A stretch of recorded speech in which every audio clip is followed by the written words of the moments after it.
To import background images, click the Map View icon in the Map toolbar at the bottom left corner of the screen. The Map toolbar is available in both the project settings page and the workspace, so you can upload images from either pages. Click the Import button located directly above the Map toolbar. After clicking Import, select an image file from your device. Images must be 5 megabytes or smaller. Once uploaded, the image will appear in the workspace.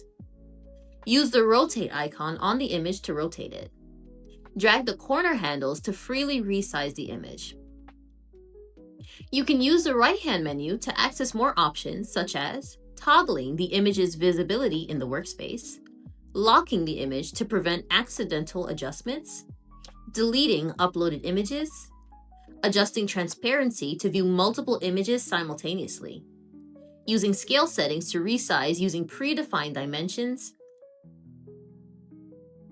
and cropping the image to keep only the desired portion.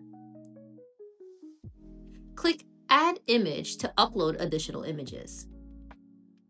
Click the Apply button to confirm and save your edits. In the next video, we'll teach you how to view your solution details.